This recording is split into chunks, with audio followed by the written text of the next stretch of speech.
Christ. Kebebasan, kemerdekaan di dalam Kristus. Saya memulai dengan sebuah ayat di dalam Injil Yohanes pasal 8 ayat 36. Jadi apabila Anak itu memerdekakan kamu, kamu pun benar-benar merdeka. Sungguh-sungguh merdeka. Sungguh-sungguh. Jadi kalau Tuhan Yesus katakan, ini yang ngomong Tuhan Yesus sendiri, dia ngomong sungguh-sungguh, benar-benar, maka ya benar-benar.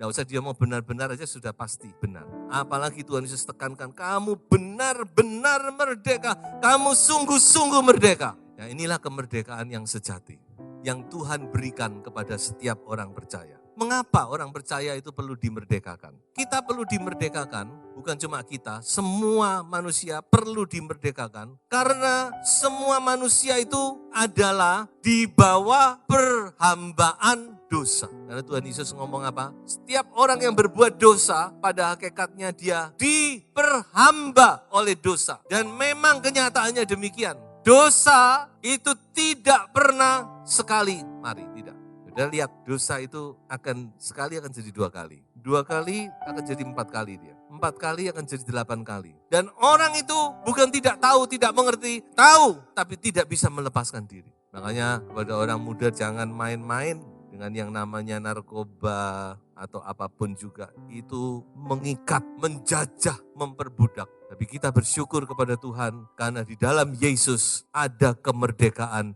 dan kemerdekaan adalah kemerdekaan yang sejati. Amin. Ya, mengapa saya katakan sejati, nanti kita akan lihat kebenaran ini. Jadi saudara-saudara, berbicara tentang kemerdekaan, ada 2 hal yang sebenarnya dimerdekakan oleh Yesus. Dan seringkali kita tidak mengerti hal ini, kita cuma sampai pada hal yang pertama. Jadi Tuhan Yesus itu memerdekakan manusia dari dosa itu mencakup 2 hal. Coba perhatikan, karena ini kebenaran ini penting sekali saudara mengerti. Yang pertama, yaitu dosa itu sendiri diampuni oleh Yesus. Jadi dosa itu kayak orang utang. Kalau utang dibayar, lega, bahagia. Apalagi kalau orang itu terikat utang sampai tidak bisa bayar, sampai didatangi oleh debt collector, diteleponi, waduh, stres. Tiba-tiba saudara utang sudah dibayar, lega. Nah ini pertama. Yesus membayar hutang dosa. Sehingga kita dilepaskan dari yang namanya maut. Karena begitu dosa itu menguasai kita, maka kita dibawa hukum, yang mana hukum maut.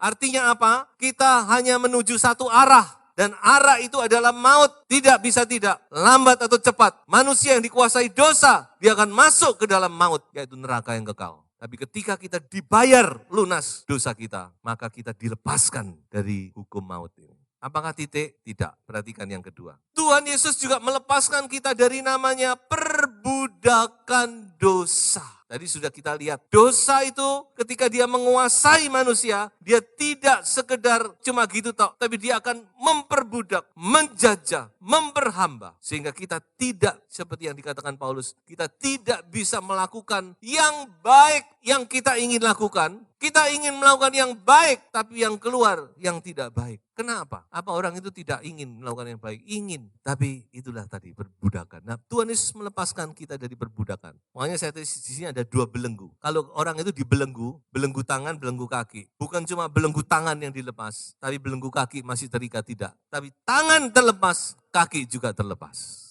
Saya akan beri ilustrasi supaya saudara mengerti apa yang saya katakan. Ceritanya ada satu orang ini butuh kerjaan, butuh nemen. Tidak ada yang menerima dia. Sampai akhirnya dia ngelamar-lamar diterima oleh satu perusahaan. Wah dia tentu bersyukur, bukan? Pas butuh diterima. Ketika dimasuki dia baru tahu, waduh perusahaan itu benar-benar kacau. Kadang dibayar, kadang tidak. Dibayar di bawah standar, disuruh lembur nggak dibayar. Gaji terus gitu saja, di bawah standar, di bawah UMR. Pokoknya wah sudah nggak memenuhi syarat lah ya. Tapi dia butuh sekali. Jadi dia ikut. Saudara bisa lihat, karena kebutuhan, orang ini punya istri, punya anak, nggak cukup lalu gimana kalau nggak cukup?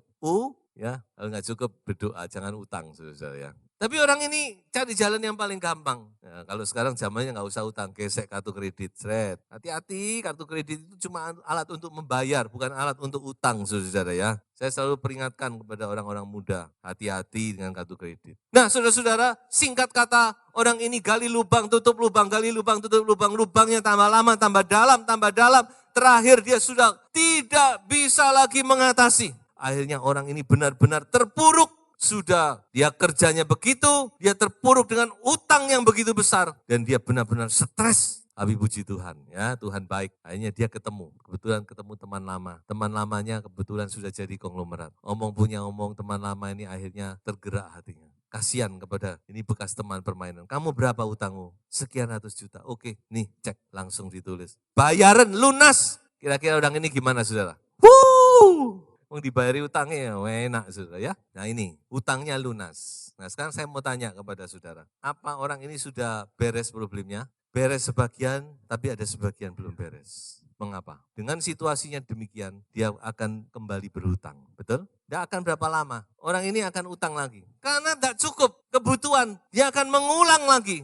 Bahkan mungkin akan lebih dalam lagi. Itu kalau cuma sampai di poin 1, itulah keadaannya. Tapi puji Tuhan. Teman ini adalah teman yang luar biasa. Sahabat ini berkata, mulai sekarang kamu dibayari berapa? Oh sekian, oke. Kamu pamit kepada Tuhanmu, kamu kerja sama aku. Tak tanggung segala-galanya, istrimu, anakmu, sekolahannya tak tanggung. Tak kasih uang saku, kamu tak cukupi, lebih dari cukup. Dan nama sahabat ini adalah Yesus Kristus. Saudara mengerti sekarang yang saya maksud? Jadi Tuhan Yesus bukan cuma menyelesaikan hutang kita, dibayari, tidak. Sekarang Tuhan Yesus menyelesaikan perbudakan kita ini. Tadinya kita adalah hamba dosa. Musa berkata dalam Ulangan, kamu kekurangan segala-galanya. Diperbudak di Mesir itu kekurangan, tidak cukup. Tapi sekarang kita menjadi hambanya Yesus Kristus yang penuh dengan kelimpahan. Jadi ada 2 hal yang Tuhan akan lakukan. Pertama, melepaskan kita dari dosa, dari hutang-hutang dosa kita. Dan yang kedua, membebaskan kita dari perhambaan dosa. Makanya kita tidak perlu nurut di dosa lagi. Coba sebelum saya akan berjalan lebih jauh, kita baca Roma pasal 8 ayat 2. Di situ sekarang saudara mengerti apa yang dimaksud oleh Rasul Paulus. Tadi saudara kan tidak mengerti tadinya. Saya yakin sudah tidak mengerti karena saya juga pernah tidak mengerti. Kita baca sama-sama ya. Roma pasal 8 ayat 2. Roh Kudus yang memberi hidup telah memerdekakan kamu dalam Kristus dari hukum dosa dan hukum maut. Mengerti saudara-saudara sekarang? Apa itu hukum dosa, apa itu hukum maut, sudah mengerti. Jadi Tuhan itu tidak hanya membebaskan kita dari utang dosa kita, tapi dia juga membebaskan kita dari perhambaan dosa. Supaya kita tidak usah lagi nurut kepada dosa. Karena kita diperhamba di bawah dosa. Mau tidak mau orang ini harus nurut kalau dia diperhamba. Tapi sekarang Tuhan cabut dia, lepaskan dia. Sekarang kamu jadi hambaku. Aku beri kamu kelimpahan. Aku beri kamu segala sesuatu lebih dari cukup. Bekerja kepadaku. Sehingga kita tidak usah nurut lagi kepada dosa. Lalu caranya bagaimana? Coba saudara perhatikan. Bagaimana Kristus memerdekakan. Yang pertama, dari hutang dosa. Kita lihat dulu yang pertama. Bagaimana cara Kristus memerdekakan kita. Melepaskan kita dari hutang dosa kita. Yaitu Yesus mati untuk kita. Yesus harus mencucurkan darah. Walaupun itu tidak sewajarnya orang yang disalib. Harus disiksa dulu kayak gitu. Tapi Yesaya berkata, Bapa memang berkehendak meremukkan dia. Supaya kita dihapus. Tanpa darah tidak ada pengampunan. Darah harus dicurahkan. Yesus harus disembelih. Pelan-pelan nyembelinya. Melalui luka-luka yang dia alami. Darah dicurahkan. Darah itu harus. Karena darah itulah yang membayar hutang kita. Hutang kita dibayar oleh darah Yesus. Sehingga sekarang kita tidak usah lagi membayar hutang itu. Sudah dibayari, sudah lunas. Amin. Tidak ada yang mau nagih kita. Sudah dibayar lunas. Saudara tidak usah takut ditagih sama debt collector. Sudah dibayar lunas dosa saudara. Kalau debt collector datang, tolak saja. Udah lunas. Itu yang dikatakan oleh Rasul Paulus di ayat berikut ini. Coba kita baca bersama-sama. Kolose pasal 2 ayat 13 sampai ayat yang ke-14. Kamu dahulu mati oleh pelanggaranmu, telah dihidupkan Allah bersama-sama dengan Dia, sesudah Ia mengampuni segala pelanggaran kita, dengan menghapuskan surat hutang yang oleh ketentuan-ketentuan hukum mendakwa dan mengancam kita, dan itu ditiadakannya dengan memakukannya pada kayu salib. Jadi hutang itu sudah lunas. Disobek saja surat hutangnya, enggak perlu. Sudah lunas kok, dihapus semua. Sehingga dikatakan kamu tidak bisa didakwa, kamu tidak bisa diseret lagi oleh hukum. Karena kamu sudah tidak berhutang lagi. Itulah yang dikerjakan Yesus Kristus di atas kayu salib. Membenarkan kita. Kita yang berdosa sekarang jadi benar. Karena apa? Dosa kita sudah dihapus. Dihapus oleh darah anak domba Allah. Apa sudah selesai? Belum. Tadi sudah kita lihat. Ini baru sebagian. Yang kedua masih akan dilaksanakan oleh Tuhan. Yaitu apa? Melepaskan kita dari perbudakan dosa. Caranya bagaimana? Yaitu sekarang kita yang mati untuk Yesus. Coba saudara perhatikan. Yang pertama, Yesus mati untuk kita di atas kayu salib. Untuk membebaskan hutang kita, membayar hutang kita. Tapi yang kedua, untuk membebaskan kita dari perhambaan dosa, dari perbudakan, dari jajahan dosa, maka kita yang mati untuk Yesus, harus sudah mati bebas. Makanya Paulus memakai analogi ini dalam Roma pasal 7 tentang suami istri. Selama suami istri masih hidup, ikatan itu tidak bisa hilang. Kecuali salah satu mati, baru dia bebas menikah lagi. Itu analoginya Paulus. Jadi bagaimana sekarang supaya kita bebas dari tuan yang pertama ini? Ya caranya kita harus mati.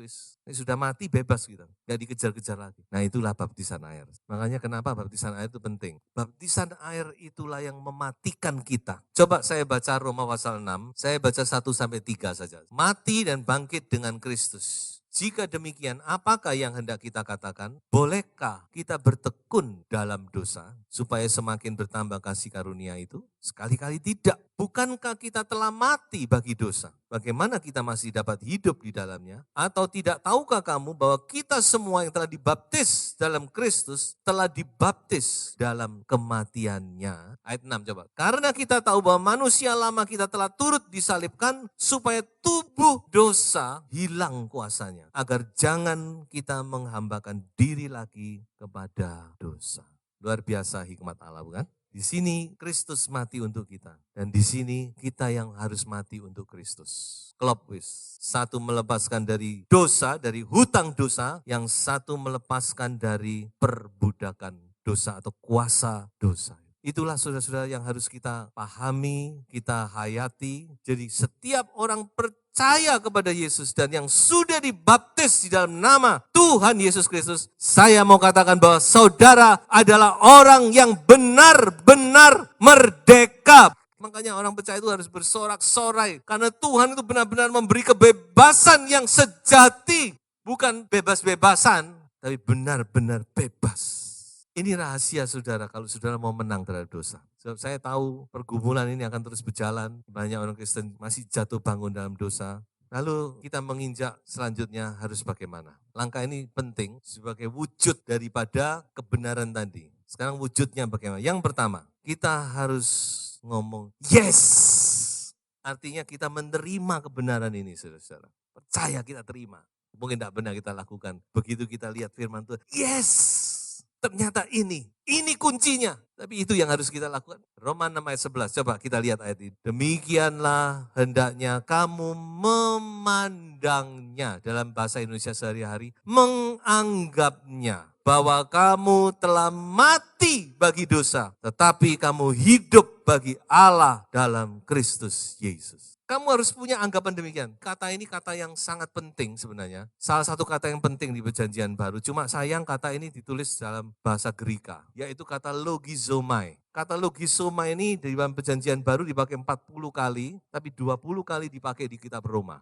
Jadi ini penting. Saya tidak bisa mengartikan secara gamblang, tetapi saya pakai pengertian begini. Logizomai itu saudara, adalah to think what he think. He sini huruf besar, Allah. To think what he think, to count what he count, to say what he say. Ini yang dipakai dalam kata memandangnya. Kamu harus logizomai, artinya kamu harus, pemikiranmu itu harus sesuai dengan pemikiran Allah. Perkataanmu, anggapanmu, pandanganmu itu harus seperti perkataan firman Tuhan, seperti pandangan firman Tuhan, seperti anggapan firman Tuhan, bahwa kamu sudah bebas.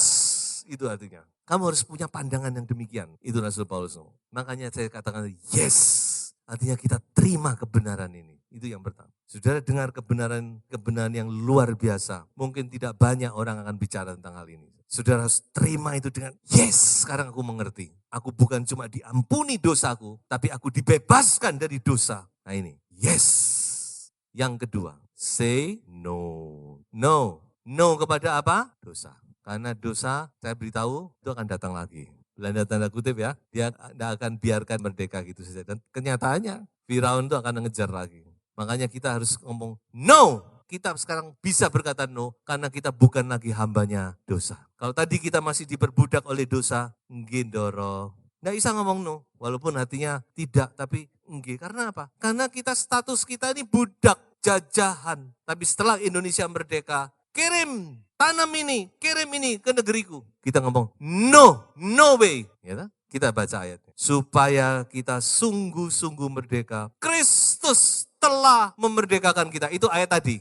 Lagi kita baca dari awal. Supaya kita sungguh-sungguh merdeka. Kristus telah memerdekakan kita. Karena itu, berdirilah teguh dan jangan mau lagi dikenakan kuk perhambaan. Say no. Ketika dosa mau menguasai kita lagi. Mau membujuk kita untuk kembali kepada kehidupan yang lama. Simple. Sudah ngomong no, beres. Dan dia tidak akan bisa buat apa-apa. Karena kita sekarang bukan jajahan dosa lagi. Kita bukan budaknya dosa. Kita tidak perlu menuruti kemauan dosa. Sudah katakan saja no, semuanya akan beres. Praktekan ya, saudara yakini kebenaran firman ini dan saudara praktekkan itu dalam kehidupan saudara. Terutama kalau ada ikatan-ikatan, saudara minta ampun kepada Tuhan, Tuhan ampuni dan Tuhan lepaskan saudara dan saudara katakan kepada dosa itu no way. Dan yang ketiga adalah yes Lord. Kalau tadi yes, kemudian no. Sekarang yang ketiga adalah yes Lord. Artinya apa? Kita menyerah. Ya Tuhan. Ini sebuah bentuk penyerahan diri. Karena sekarang kita menjadi hambanya Tuhan. Tuhan yang baik, Tuhan yang penuh dengan kelimpahan. Tuhan yang menyayangi kita. Tuhan yang penuh dengan kemurahan dan belas kasihan. Kita tidak lagi di bawah Tuhan yang kejam. Tapi kita di bawah Tuhan yang begitu murah hati. Dan Rasul Paulus ngomong, oke, kalau kamu sudah menyadari kemurahan itu juga jangan disalahgunakan. Tuhan itu murah. Makanya Rasul Paulus ngomong, jangan disia-siakan. Yes Lord. Kita mau pakai hidup kita untuk melayani Tuhan. Kita mau serahkan anggota-anggota tubuh kita untuk kemuliaan Tuhan. Mari kita menyadari kebaikan Tuhan dalam hidup ini. Yang sudah mengampuni dosa, melepaskan kita dari hutang dosa, dan melepaskan kita dari perbudakan dosa. Karena kita jadi hambanya Tuhan. Setiap orang percaya itu hambanya Tuhan, hamba-hamba kebenaran. Mari kita katakan kepada Tuhan, yes Lord, jadilah sesuai dengan kehendak-Mu. Roma 6 ayat 13. Dan janganlah kamu menyerahkan anggota-anggota tubuhmu kepada dosa untuk dipakai sebagai senjata kelaliman, tetapi serahkanlah dirimu kepada Allah sebagai orang-orang yang dahulu mati, tapi yang sekarang hidup. Dan serahkanlah anggota-anggota tubuhmu kepada Allah untuk menjadi senjata-senjata kebenaran. Sebagai kesimpulan, percaya dan akui kebenaran firman Tuhan ini. Maka kebenaran ini akan membebaskan Anda mulai dari sekarang ini sampai selama-lamanya. Amin. Tuhan Yesus memberkati kita semua.